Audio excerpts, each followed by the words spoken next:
Beneath the Bentley wedged against the hotel portico, Nolan Hayes heard the woman laugh. A clean, dismissive sound that said she had already decided who he was. He didn't argue.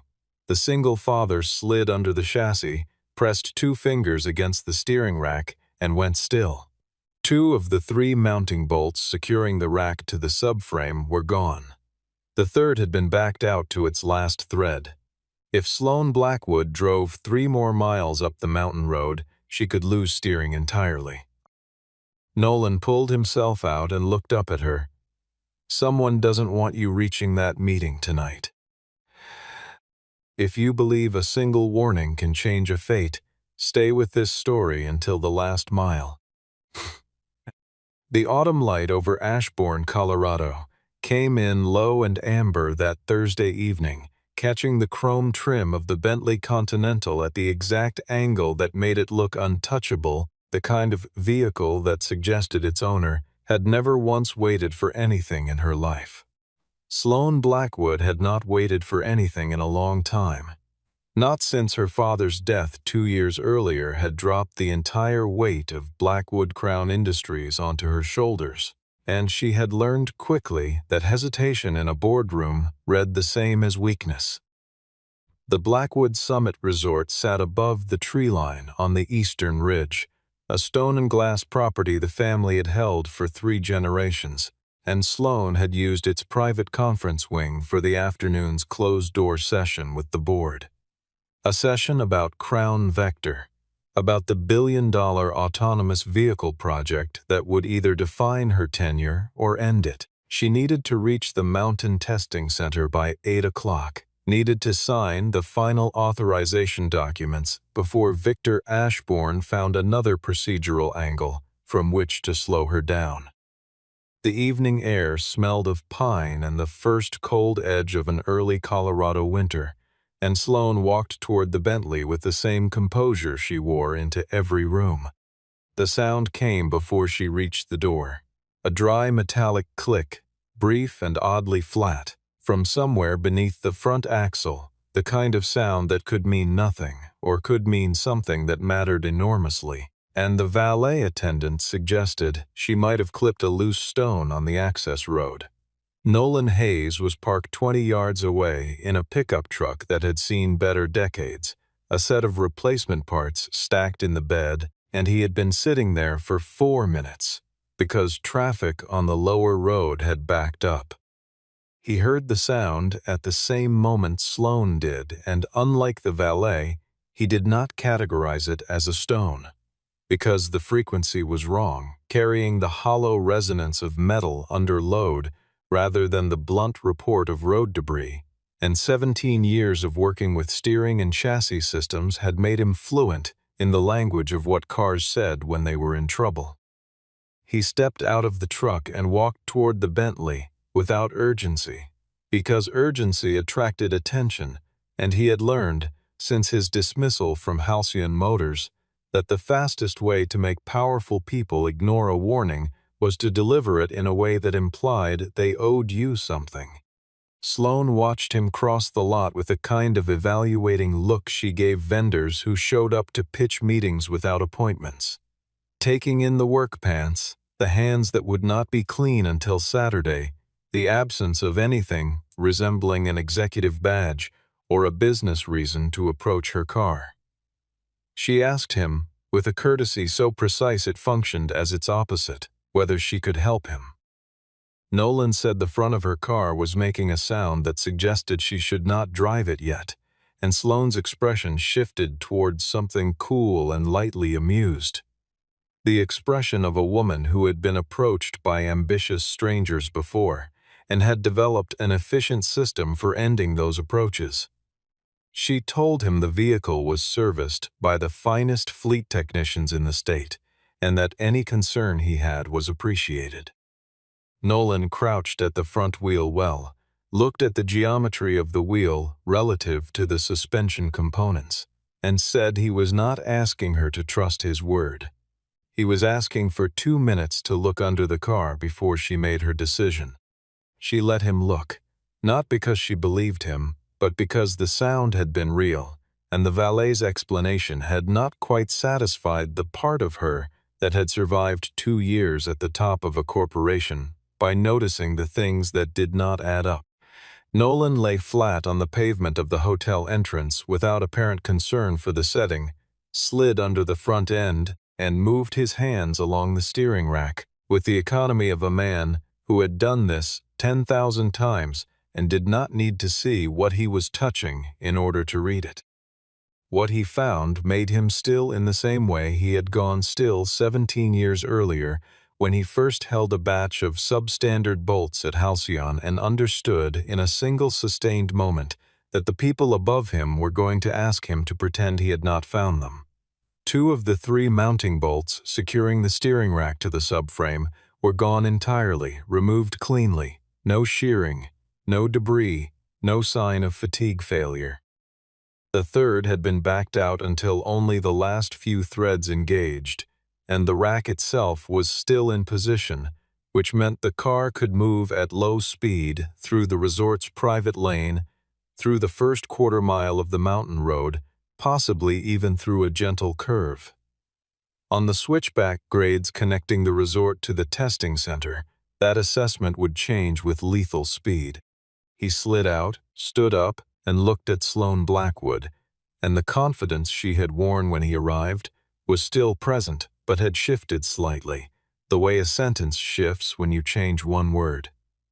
Nolan told her the mounting hardware on her steering rack had not failed. It had been removed, and that there was a meaningful difference between those 2 things. Sloane's first response was the reasonable one. She asked whether bolts of that kind could work loose on their own, and Nolan said that 1 bolt working loose was a maintenance concern. 2 bolts simultaneously was an event worth investigating, and 3 bolts in the same assembly showing recent tool contact while the threads still carried a penetrating lubricant used for silent disassembly was something else entirely. He pointed to the bright metal on the bracket. Raw silver against oxidized surface, the kind of mark left when a wrench had moved recently in a place that had not seen one in months, and explained that the compound on the remaining bolt's threads was a specialized agent applied when a technician needed to break a fastener's seal without creating sounds that would travel through the chassis into the passenger cabin. Sloane looked at him with an expression that was no longer amused or dismissive, but had not yet reached belief. It had arrived at the narrow territory between the 2, where her instincts and her resistance were negotiating with each other. She told him the car had been kept in the resort's secured vehicle bay overnight, a facility that required coded entry and was accessible only to her personal detail, the fleet coordinator, and executive staff with vehicle clearance. Nolan asked who held that clearance, listening without reacting to any of the 4 names she gave. Watching the pavement in the way of a person who already knew the list was shorter than the problem. She called Reed Callahan before Nolan suggested it. Reed was her head of security, 9 years with Blackwood Crown, formerly Federal Investigations, and Reed answered before the second ring and asked, in a flat and precise voice, for Sloane's exact location and the vehicle's current position before she had supplied him with either, and the speed of that response was a piece of information that Nolan registered without expression and did not set down.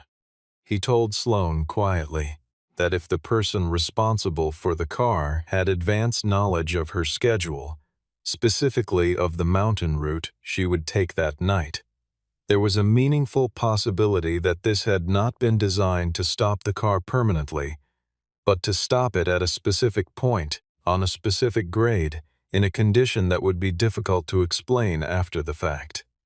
Sloane said she needed to reach the testing center regardless, that Crown Vector's authorization timeline could not absorb another delay, that Victor had already tried once to move the date, and she had held it.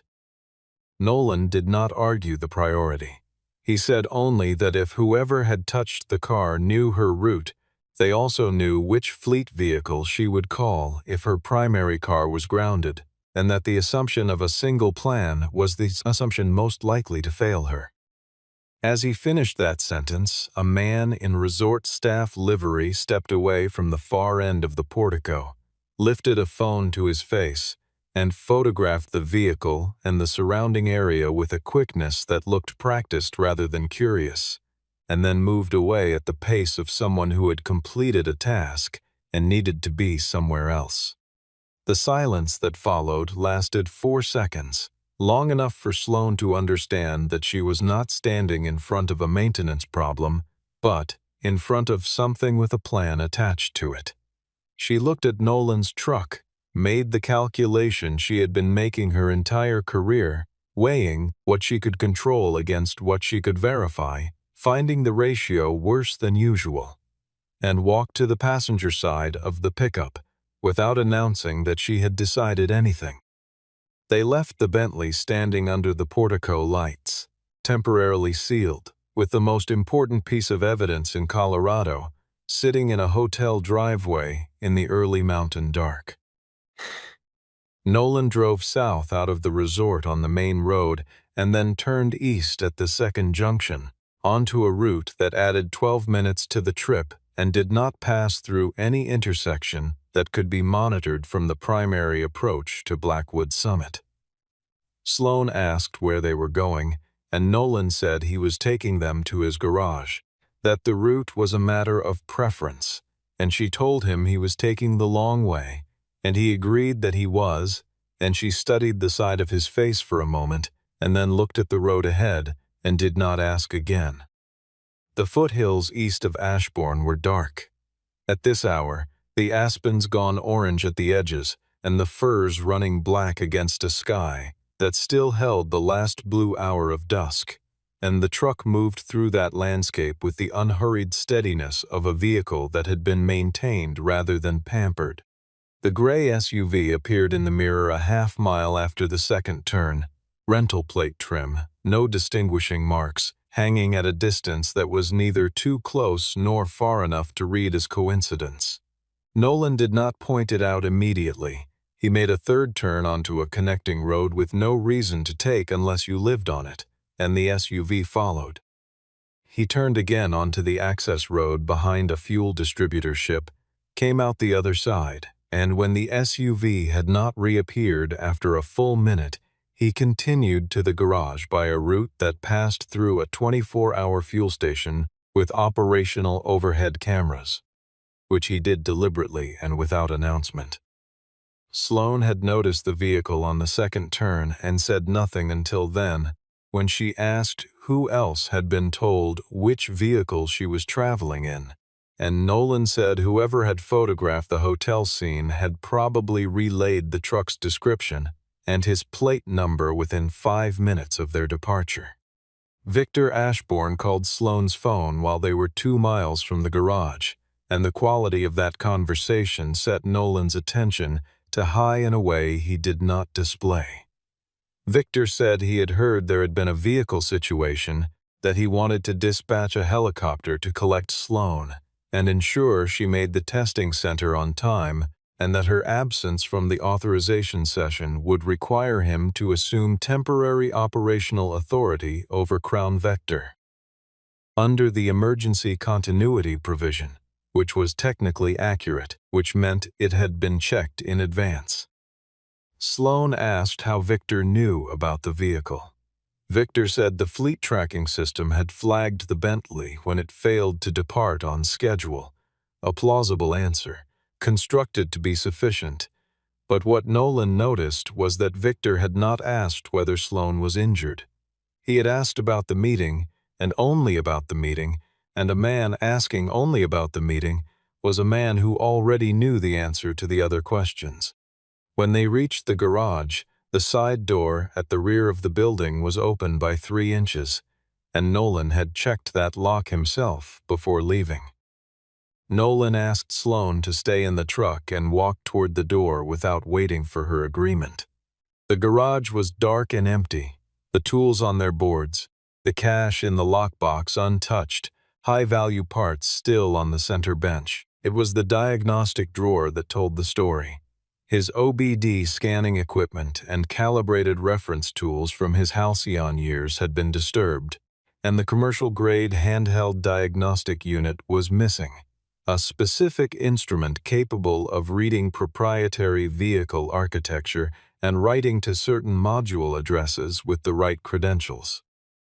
Someone had come in with information about what he owned and had taken precisely the tool most useful for understanding what he might have already found. He called Dale, a contact from his fleet recovery days who ran an independent tow operation with no ties to any manufacturer or dealership, and arranged for the Bentley to be moved in a flatbed with no company markings, the vehicle blocked in a way that preserved the undercarriage condition.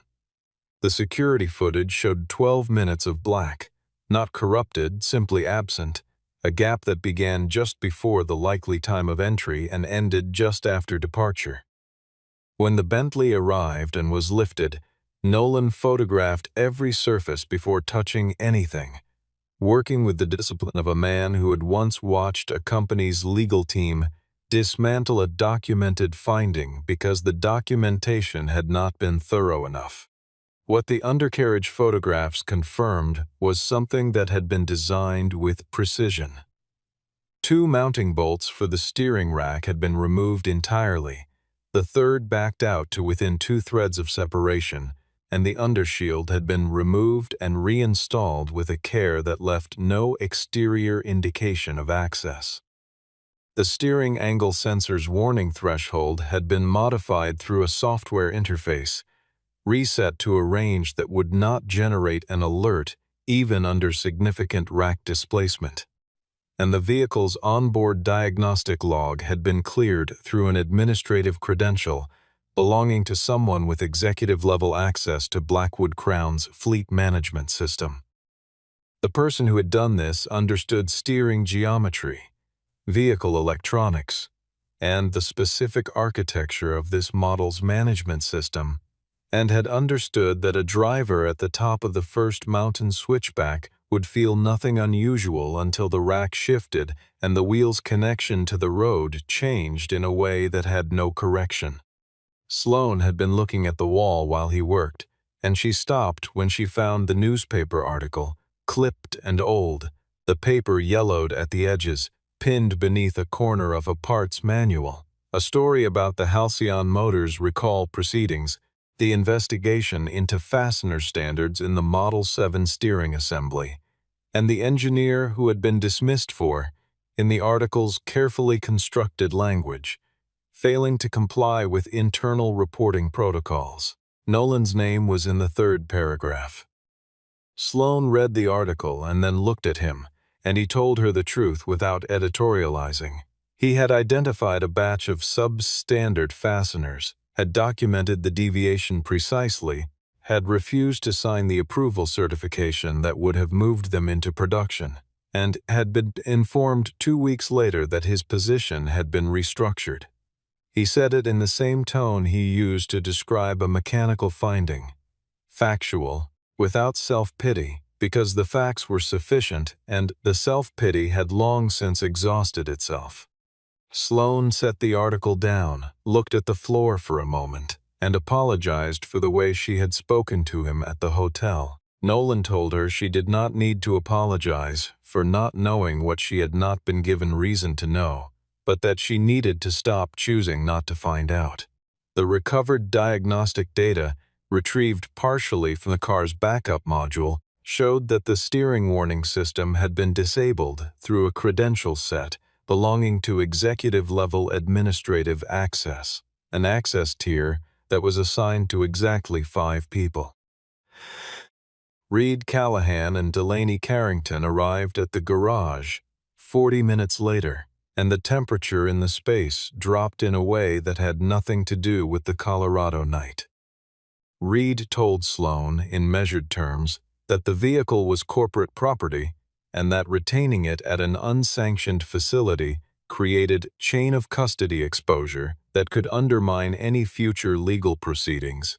And he was not wrong, technically, which was the particular quality of his arguments that made him effective, and that Nolan recognized with the attention of a man who had once watched similar arguments used to close an investigation rather than open one.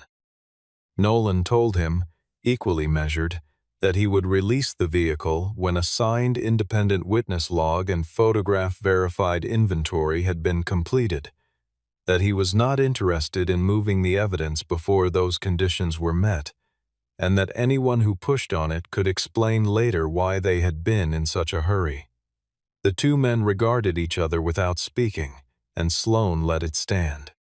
Delaney worked quickly through the preliminary data on her tablet, cross-referencing the access credential records with the corporate identity management system, and arrived at what both she and Nolan had already independently concluded. The administrative login used to modify the Bentley's warning threshold had been issued to one of 5 accounts, those belonging to Sloane herself, to Victor Ashbourne, to Reed Callahan, to Delaney, and to Augustus Blackwood, the board chairman and Sloane's uncle, who held a legacy administrative credential from the era of the company's previous ownership structure. Delaney told the room this in the tone she used to deliver findings she did not enjoy. Flat, complete, and unaccompanied by any suggestion of what conclusion to draw from them. Augustus called Sloane's phone in the middle of that silence, and Sloane put the call on speaker. Augustus said that Crown Vector could not sustain another delay, that whatever was happening with the vehicle was a matter for the security team and not a reason for Sloane to be sitting in a body shop, and that a Blackwood did not cancel a billion-dollar transaction over a few bolts. Nobody in the garage said anything. The resort's security camera archive, which Reed had pulled remotely during the drive over, showed a timestamp, 11:43 the previous night. Reed Callahan in the vehicle bay, approximately 6 feet from the Bentley's nose. Reed explained that he had received a notification about a bay door that had not fully closed, that he had done a visual check, that he had logged the entry in his own record. The problem, and he said it with the expression of a man who did not appreciate being in the position of having to explain himself, was that the notification log showed no record of any alert being generated that evening. Delaney confirmed the gap. Sloane looked at Reed and said nothing, and Reed looked back at her in a way that said he understood exactly what was happening to his credibility and did not know how to stop it. What broke the standoff was not a revelation but a signal. Delaney's system flagged an attempted external access to Nolan's garage network, an intrusion attempt targeting the files he had recovered from the Bentley's backup module, originating from an IP address registered to a cloud proxy service designed to look like noise and move fast. Someone knew what was on those files and was trying to reach them before they could be used. Sloane explained Crown Vector the way she would explain it to someone who had not spent 2 years building it. The project was a full-stack autonomous vehicle platform with proprietary steering and navigation control developed entirely in-house, and if it reached commercial production, Blackwood Crown would hold the licensing rights to a hardware-software integration that every major manufacturer on the continent would need to access. The value in perpetuity was the number that mattered, the kind that changed the nature of a company permanently, shifting it from a supplier into something closer to infrastructure. If the authorization was not signed, if the board lost confidence in the timeline, or in Sloane's ability to shepherd the project through its final phase, Victor Ashbourne would absorb operational authority under the Emergency Continuity Clause, and the first thing he would do in that position was renegotiate the terms of Crown Vector's technical partnerships, specifically the relationship with Summit Axis Technologies, the firm responsible for validating the steering control modules. Nolan had heard the name Summit Axis before, in a context he could not place until he checked his shop's intake records and found a purchase inquiry from 14 months prior. A request for specialized calibration tools, the precise category that would interface with steering module firmware and generate the kind of software credential right used on the Bentley's warning system.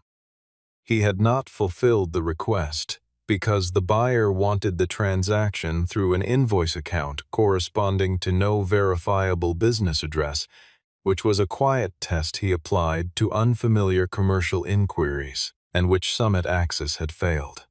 Delaney ran the company through the corporate registry and found a 6-month-old acquisition. A private investment vehicle had purchased a controlling stake in Summit Access through a holding structure terminating in a trust managed by a banking institution whose co-trustee was not Victor himself, but his younger brother.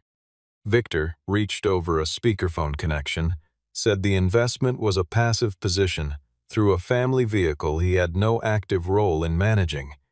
Technically constructed, legally defensible, the kind of answer a man gives when he has rehearsed the question and knows which facts are verifiable and which interpretations are contestable.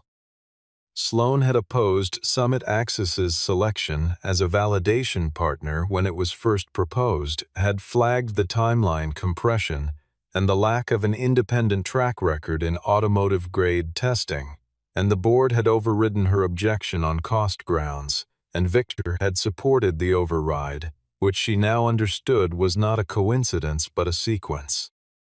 The trap they built together was simple, operating on the principle that knowledge of a specific location was the most reliable identifier of the person who had arranged the damage. Sloan told each of the 4 relevant parties a different destination for the Bentley, and small cameras, positioned by Nolan and Dale within the hour, watched each location. While they waited, Nolan stepped outside and called his daughter. 3.5 minutes. A brief conversation about a presentation she was preparing and whether she had remembered to eat. Nothing consequential. The ordinary maintenance of a relationship between 2 people who had learned to be efficient with their time together.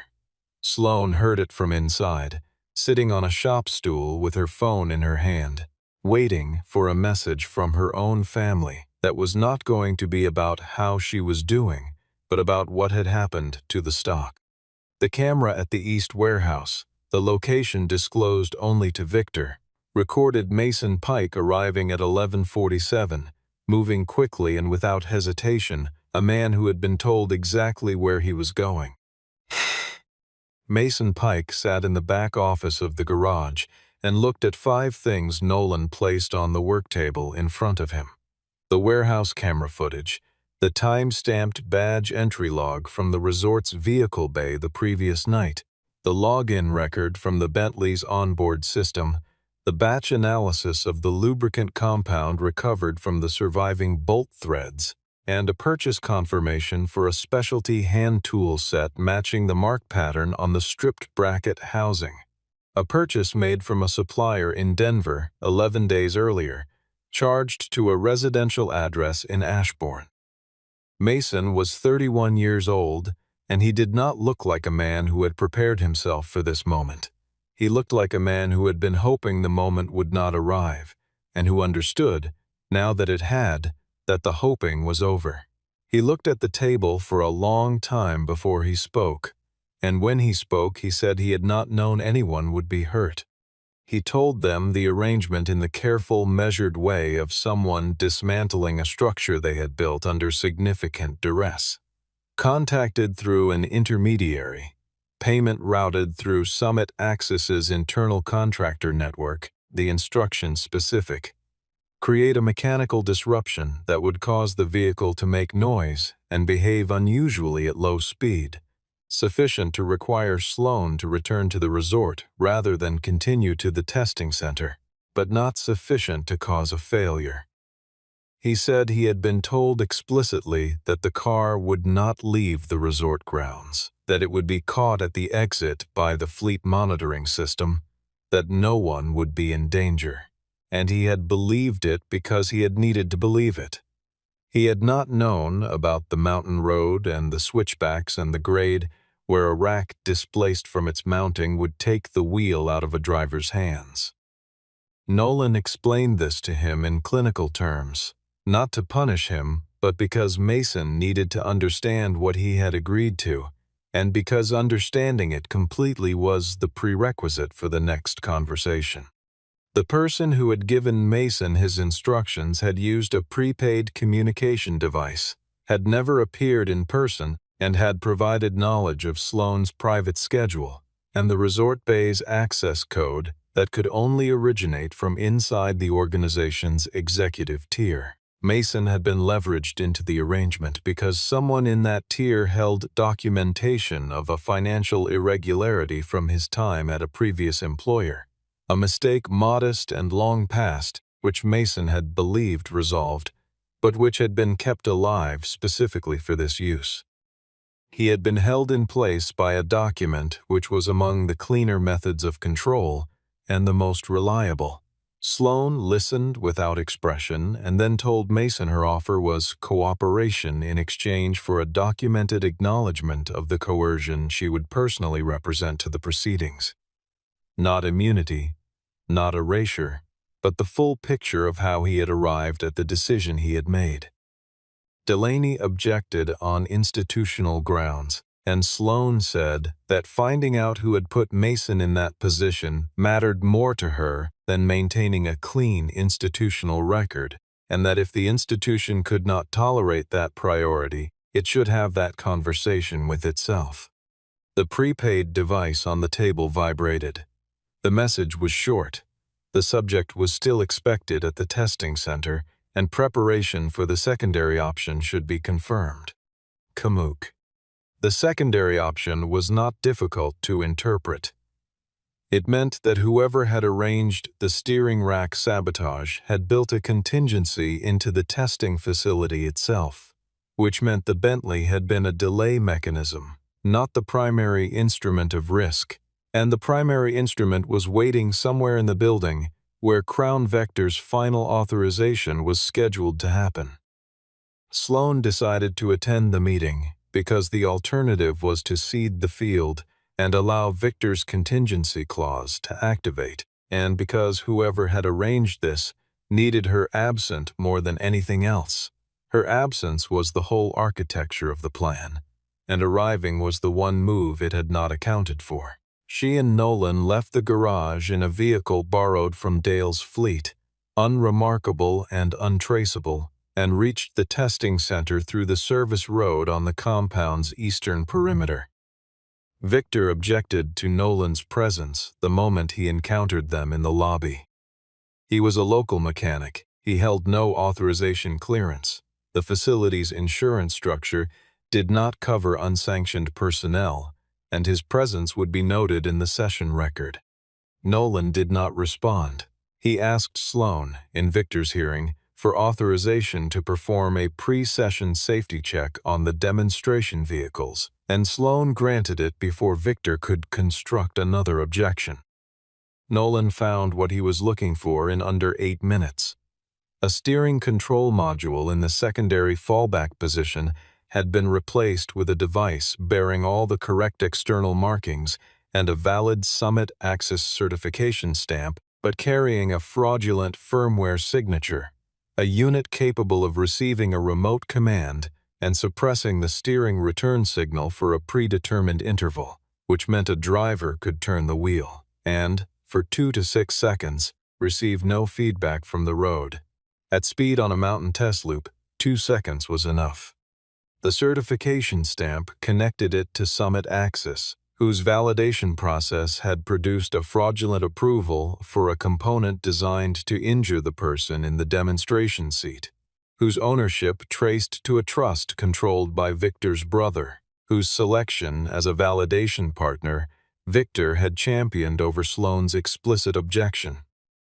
Victor argued that Mason could have accessed the facility and installed the component without anyone's knowledge, and the argument might have held momentary weight if the facility's access log had not shown clearly that Mason held no clearance to the preparation bay. That clearance required a separate authorization tier held by 4 people: Victor, Reed, the project lead, and Sloane herself. Reed's access was the next thing to change.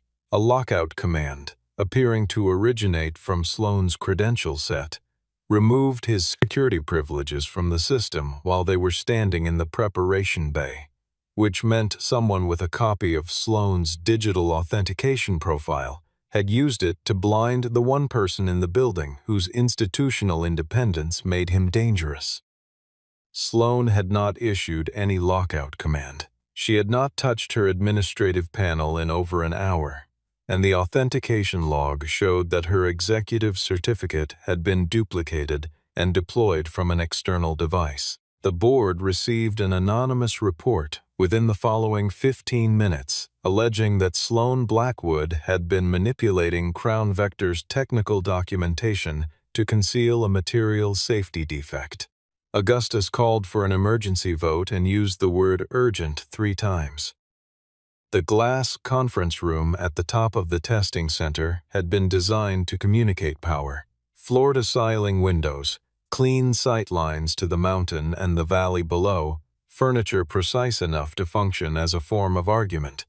And Victor presented his case with the composure he had maintained through every encounter of the preceding hours.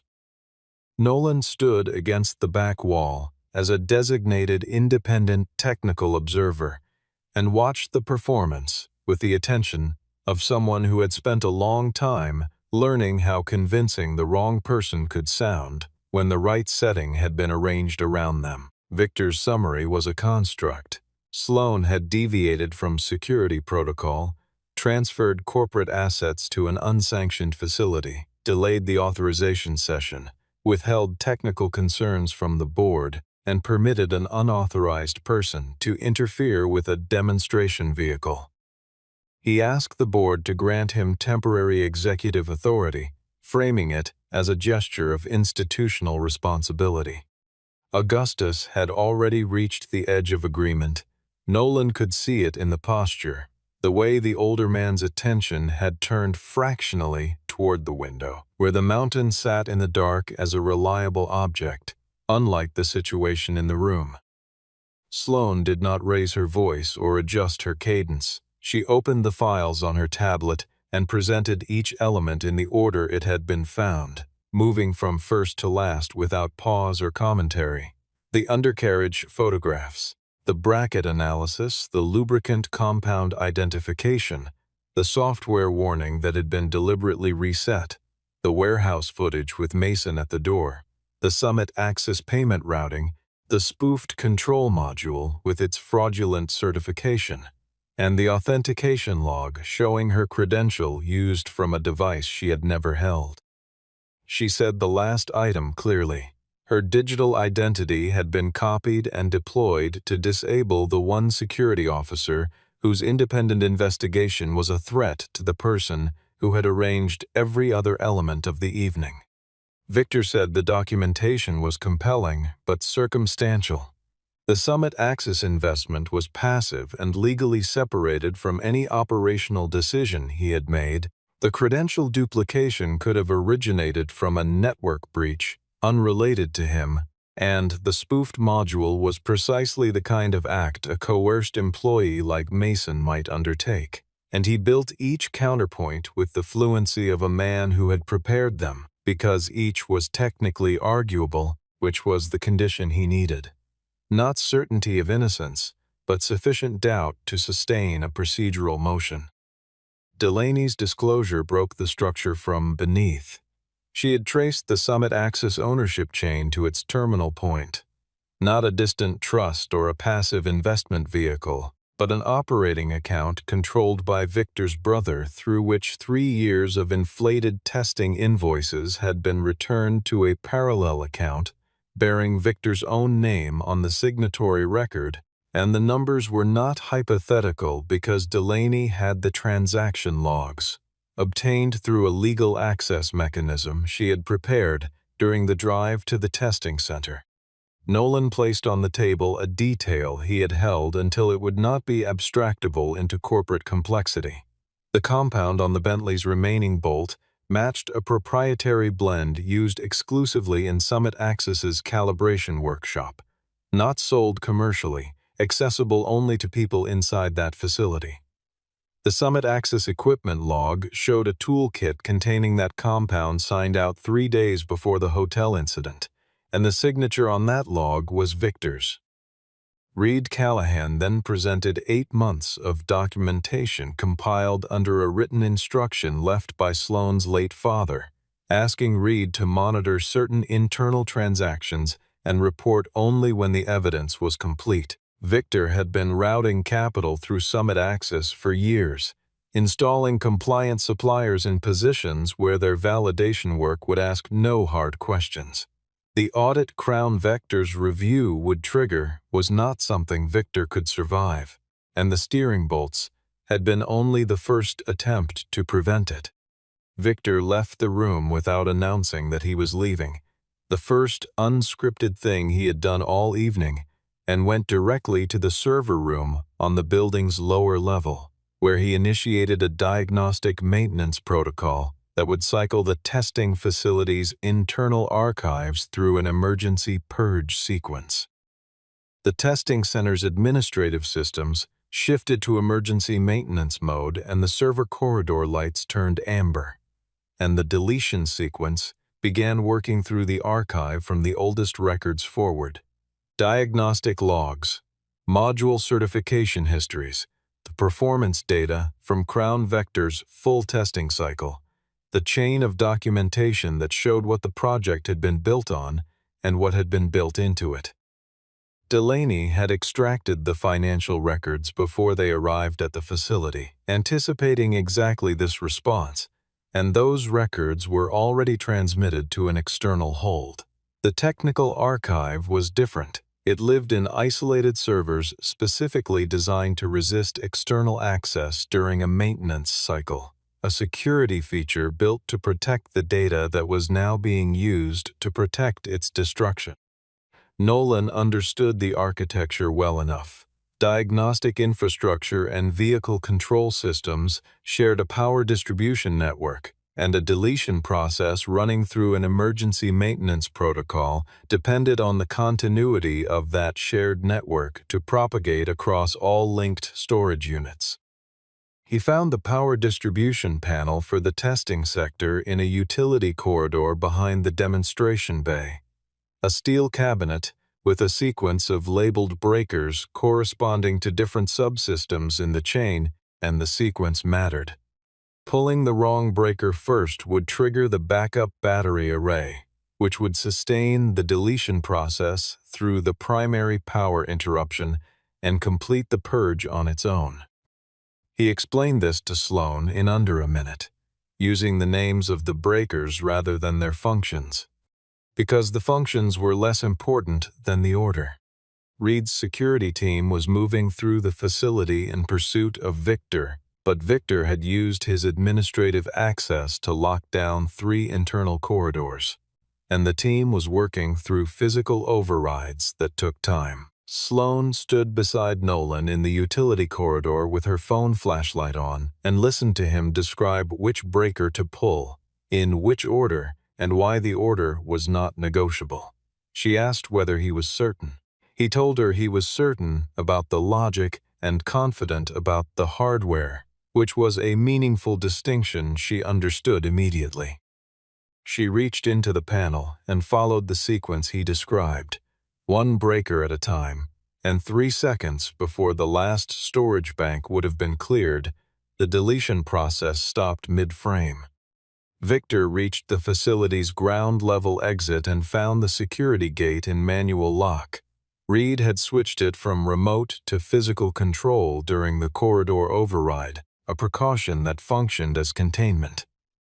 And Victor stood at the gate in the cold mountain air, while 2 county vehicles came up the access road. Delaney had placed those calls before they had entered the building. Victor looked at the gate, then at the vehicles, then at nothing in particular.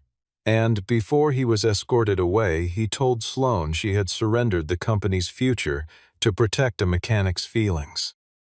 Sloane told him she had almost lost the company to people who shared his opinion of mechanics, and that Nolan Hayes had reached under her car in a hotel driveway and found what 6 months of internal audit had not been looking for. The arrest did not resolve everything, because arrests never do when the institution involved is large and there are people in the building who would prefer a smaller story to a true one. Augustus convened a board session the following morning and made the case, reasonably, that the scope of disclosure should be calibrated to market sensitivity, a targeted acknowledgement, a single rogue employee, a settled narrative that preserved shareholder confidence through the quarter. Sloan listened and then said she was going to suspend Crown Vector's authorization process, initiate an independent third-party audit of all Summit Axis components in any Blackwood Crown vehicle or prototype, invite a federal review of 4 years of procurement records, and issue a full public statement about the nature of the delay. Augustus told her that course of action had a meaningful probability of costing her the chairmanship vote. Sloan said that a CEO who kept her position by letting defective components reach customers was not a CEO she recognized as herself, and that if the board found that trade acceptable, they and she had different definitions of the company she was supposed to be running. The vote was close. Close enough to count the dissents and understand which directors had weighed institutional risk against personal accountability and come down on the wrong side. She kept the position primarily because Delaney had prepared a legal exposure analysis demonstrating that concealing the fraud created a criminal liability pathway that made disclosure the only defensible choice, and Reed had distributed a summary of his 8-month investigation that left the board without a plausible alternative. Mason Pike was charged with property sabotage.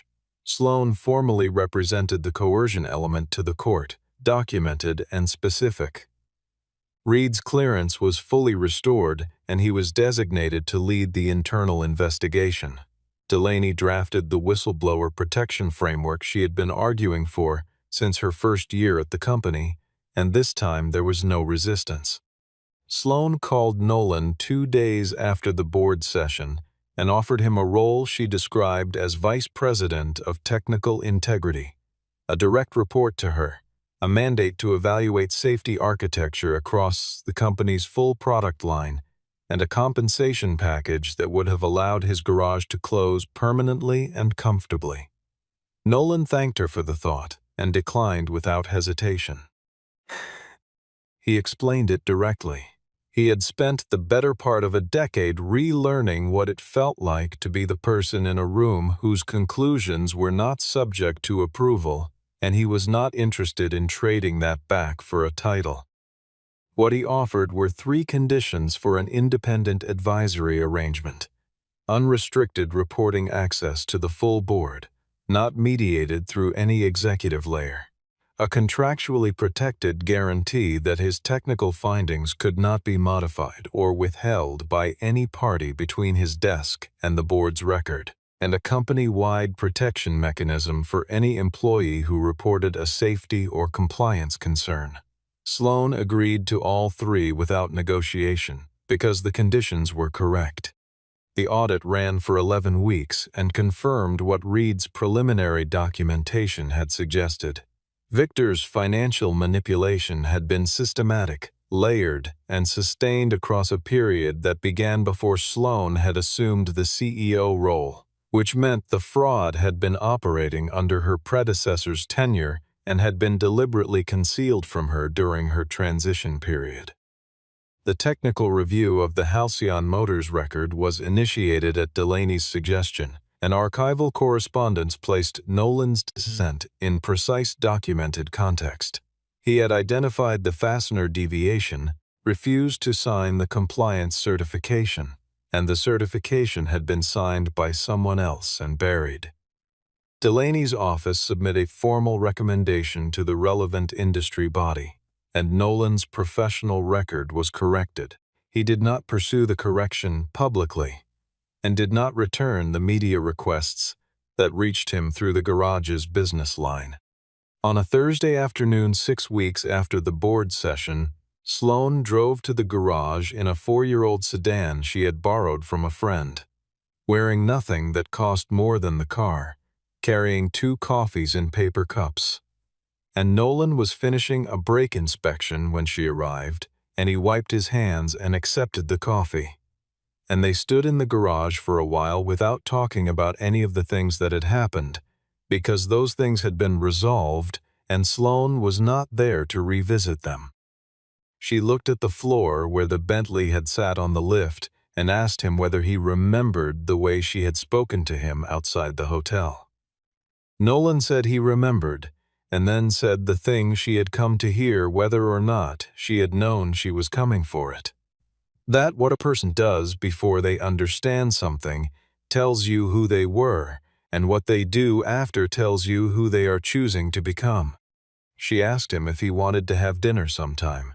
Not a meeting, not a discussion, no staff and no agenda. He said yes, and then told her she should check the tire pressure on the borrowed sedan before she left, because the rear left looked low. Sloane laughed, a real one, unrehearsed, nothing managed about it, and walked to the rear of the car. 6 months after the night, a single father found 2 missing bolts beneath a Bentley in a Colorado resort driveway.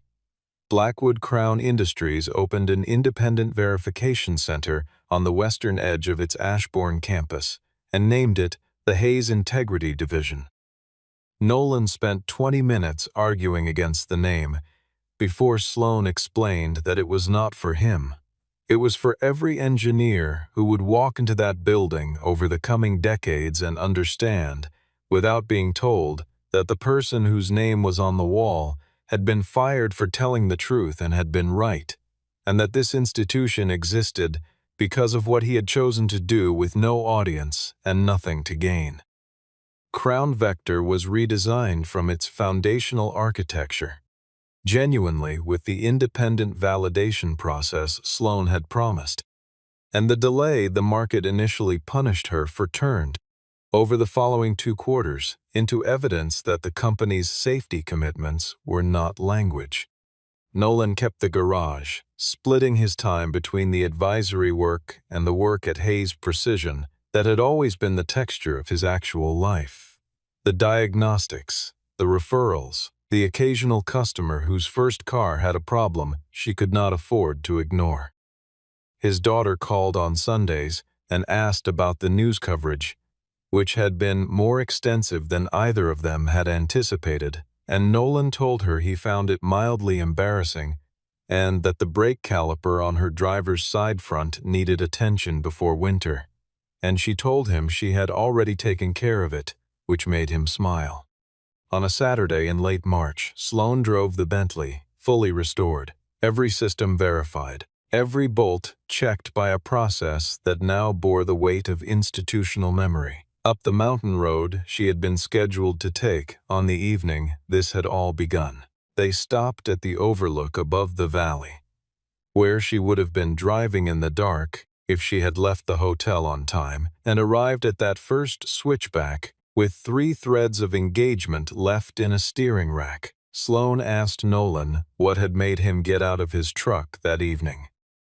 He said the car had been making a sound that was not consistent with a stone strike, and that a sound like that deserved an answer, and that it had never occurred to him not to look.